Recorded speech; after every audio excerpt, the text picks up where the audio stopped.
Assalamualaikum warahmatullahi wabarakatuh. Selamat siang, Waalaikumsalam. salam sejahtera, namo buddhaya, dan salam kebajikan untuk kita semua. Oke, sahabat podcast tercinta, terima kasih telah menyempatkan waktunya untuk mendengarkan podcast kami hari ini, yaitu tentang wawasan kebangsaan dengan tema Cinta Tanah Air. Di sini saya Maya Puspitasari sebagai host yang akan memandu podcast ke depannya. Di sini saya tidak sendiri, saya bersama tiga orang narasumber hebat kita yang berasal dari instansi yang berbeda. Oke, sebelum kita mulai podcast kita, mari kita berkenalan dengan tiga narasumber hebat kita. Dimulai dari Bapak Nofri, silahkan. Ya, baik, terima kasih Ibu Maya. Baik, perkenalkan nama saya Nofri Ignatius. Saya sebagai penyuluh agama Katolik di wilayah Satuan Kerja Kabupaten Banggai. Saya percaya bahwa cinta tanah air itu memberikan nilai yang menyatukan semua keyakinan dan profesi kita. Sekian. Oke, terima kasih Bapak Nofri. Selanjutnya Bapak Ransi. Silahkan Bapak. Baik, terima kasih atas kesempatannya. Halo semua, nama saya Ransi Tangkedatu. Saya saat ini bekerja di kantor Kemenak Kabupaten Buol sebagai ahli pertama pengadaan barang dan jasa pemerintah.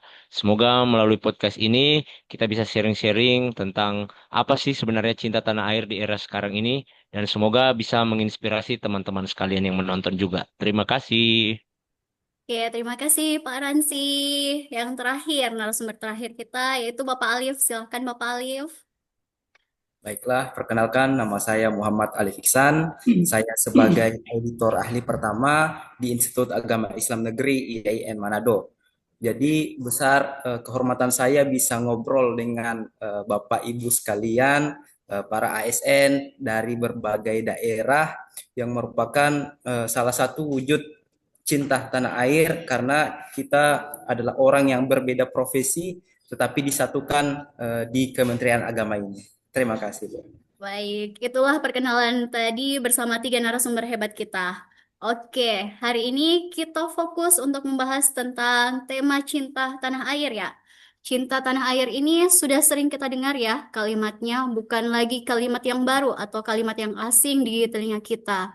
Kita sering mendengar cinta tanah air ini entah itu melalui media sosial ataupun di lingkungan tempat kita berada, tempat kita tinggal, di lingkungan sosial kita, di lingkungan tempat kita bekerja atau di mana saja. Tapi masih banyak ya yang belum paham tentang makna dari cinta tanah air itu sendiri. Oke, eh, bagaimana perspektif para narasumber kita tentang cinta tanah air itu sendiri? Kita persilahkan mulai dari Bapak Nofri bisa memberikan pandangannya tentang makna dari cinta tanah air. Ya, baik, terima kasih Ibu Maya.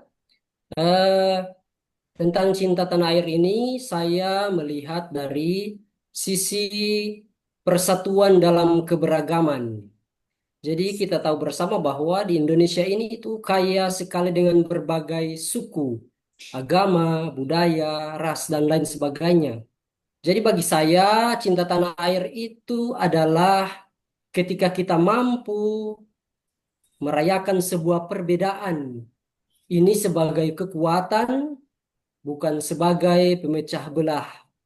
Dan tugas saya sebagai penyuluh agama adalah bagaimana mengajarkan nilai-nilai toleransi, saling menghargai, dan gotong royong sesuai dengan ajaran agama kita masing-masing.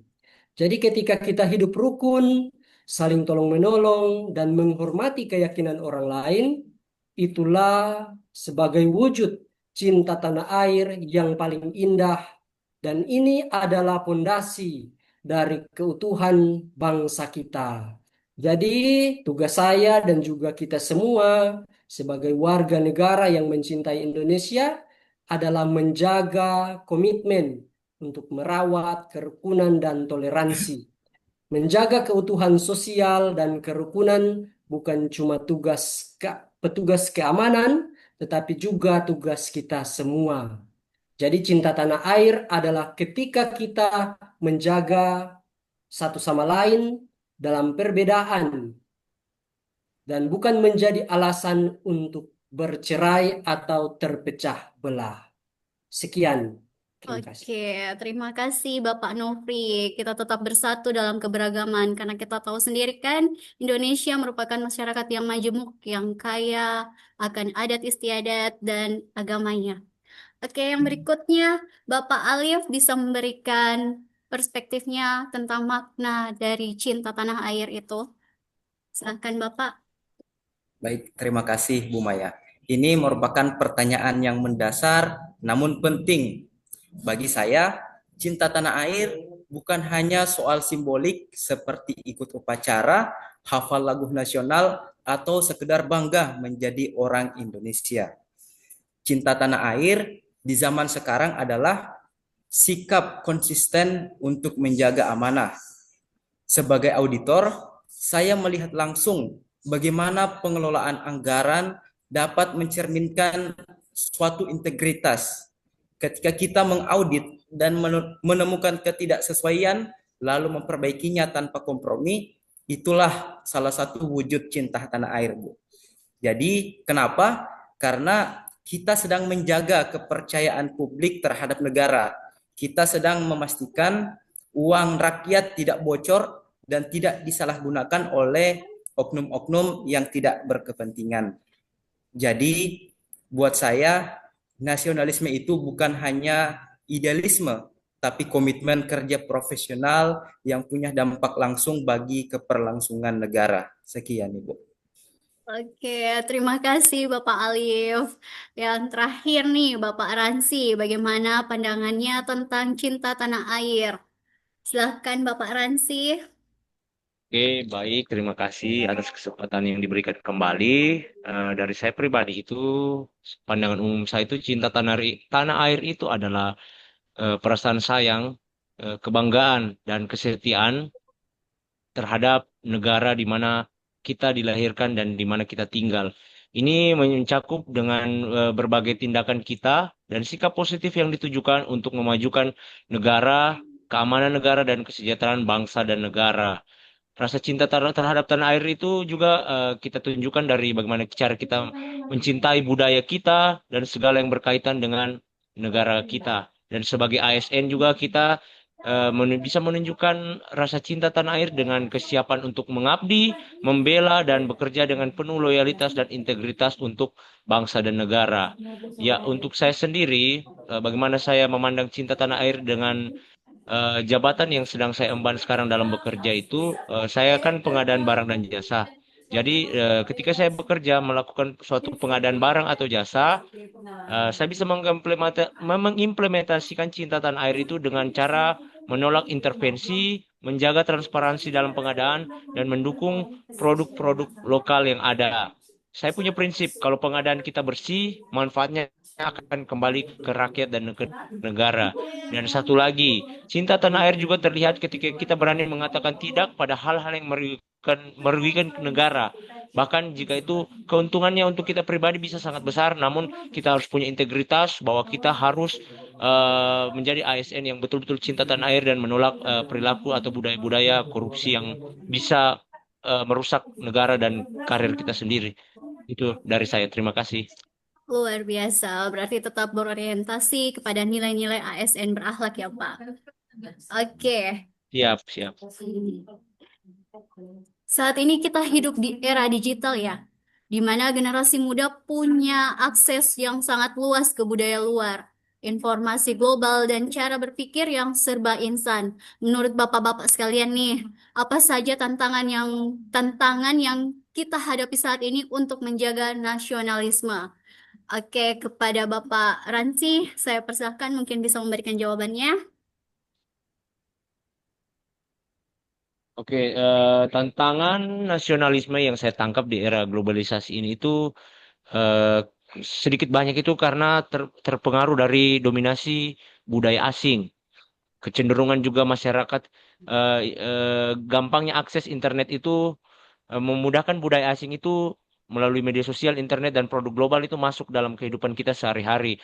Sehingga perhatian kita, kecintaan kita terhadap budaya lokal dan nilai-nilai kebangsaan itu perlahan mulai luntur seperti itu. Dan yang kedua, tantangan kita juga itu dari sikap individualisme. Sekarang-sekarang ini masyarakat ini semakin meninggalkan budaya karakter bangsa kita yaitu gotong royong. Masyarakat itu sekarang lebih dominan hidup secara individu, tidak lagi memikirkan sesama. Gotong royong itu budaya gotong royong mulai hilang. Mereka lebih fokus ke kepentingan pribadi dan pencapaian diri agar bisa dilihat orang begitu. Sehingga hal-hal tersebut mengurangi rasa kebersamaan dan solidaritas sosial yang penting untuk nasionalisme kita. Dan yang terakhir juga tantangan kita itu karena semakin kurangnya pemahaman terhadap sejarah dan nilai-nilai bangsa yang selama ini. Eh, Siswa-siswa, pelajar-pelajar sudah semakin tidak tahu mungkin pahlawannya ini dulu siapa. Tokoh-tokoh besar bangsa ini siapa? Mereka lebih tahu sama artis-artis mancanegara, artis-artis luar negeri tanpa kurang tertarik begitu untuk mempelajari sejarah bangsa sendiri. Informasi yang tidak terverifikasi dan kurangnya pendidikan mengenai sejarah dan nilai-nilai kebangsaan dapat membuat generasi muda itu kurang memiliki pemahaman yang mendalam tentang apa sih sebenarnya nasionalisme, bagaimana sih sebenarnya itu cinta tanah air, seperti itu. Terima kasih. Oke, terima kasih Bapak. Besar sekali ya tantangan kita di era saat ini, di era Iya. globalisasi dan digitalisasi, tentang seperti apa kita mempertahankan rasa nasionalisme kita ya. Oke, sekarang bagaimana sih menurut pandangan Bapak-Bapak? Bagaimana cara Bapak-Bapak sekalian mengekspresikan rasa bangga dan cinta tanah air supaya bisa menjadi teladan nih bagi masyarakat sekitar atau bagi sesama teman-teman ASN mungkin di satu instansi.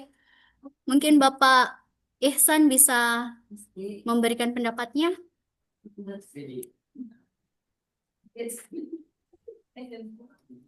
Baiklah, jadi cara kita mengekspresikan rasa cinta terhadap tanah air itu bisa dilakukan dari hal-hal yang sederhana, seperti menggunakan produk-produk dalam negeri. Jadi di saat sekarang ini banyak anak muda atau orang-orang di zaman sekarang ini lebih memilih produk-produk dari luar negeri dibanding produk dari dalam negeri. Kenapa? Karena mereka tidak percaya akan buatan dari anak bangsa kita. Mereka tidak yakin terhadap kualitas-kualitasnya. Padahal kualitas barang yang ada di negara ini, yang diciptakan oleh anak bangsa kita ini, tidak kalah bagusnya dibanding produk-produk dari luar. Eh, yang lainnya seperti bangga menggunakan pakaian batik. Nah, itu salah satu cara mengekspresikan wujud cinta kita terhadap tanah air seperti itu, Bu. Oke, itu tadi pendapat Bapak Ihsan ya. Bagaimana cara Bapak Ihsan mengekspresikan rasa bangganya dan rasa cinta tanah airnya kepada negara kita ini. Oke, yang terakhir, sebelum kita menutup podcast ini, mungkin ada pesan-pesan yang ingin disampaikan untuk generasi muda, untuk teman-teman, untuk semua pendengar podcast hari ini. Mungkin Bapak Nofri bisa membagikan pesan-pesannya untuk para pendengar podcast kita hari ini. Silahkan Bapak. Ya, baik, terima kasih Bu Maya. Jadi Bapak Ibu sekalian, para pendengar, pesan saya yakni mulailah dari diri kita sendiri, dari hal-hal kecil, dan dari hal-hal kecil ini kita bisa menyebarkan kebaikan. Hargai perbedaan, toleransi, dan jadilah agen perdamaian di lingkungan kita masing-masing, di lingkungan kerja, keluarga, bermasyarakat, dalam rumah ibadat, dan lain sebagainya. Jadikan itu sebagai tempat yang penuh kasih dan saling menghargai satu dengan yang lain. Sekian dan terima kasih. Oke, baik. Terima kasih Bapak Nofri. Kita tetap harus menebar cinta kasih dimanapun kita berada ya. Tetap memelihara kedamaian, persatuan, dan kesatuan kita. Oke, terima kasih untuk seluruh narasumber yang sudah memberikan pendapat dan jawabannya hari ini. Dengan jawaban-jawaban yang sangat luar biasa ya. Semoga dengan obrolan kita hari ini bisa membuka mata hati dan kesadaran kita bahwa cinta tanah air itu bukanlah hal yang sangat besar atau yang jauh dari jangkauan kita, tapi ia hidup di setiap langkah kecil yang kita ambil dengan niat tulus. Oke, saya Maya Puspitasari dan seluruh narasumber pada hari ini mengucapkan banyak terima kasih kepada para pendengar podcast kita hari ini. Terima kasih. Wassalamualaikum warahmatullahi wabarakatuh. Kami pamit. Sampai berjumpa lagi di podcast kami berikutnya.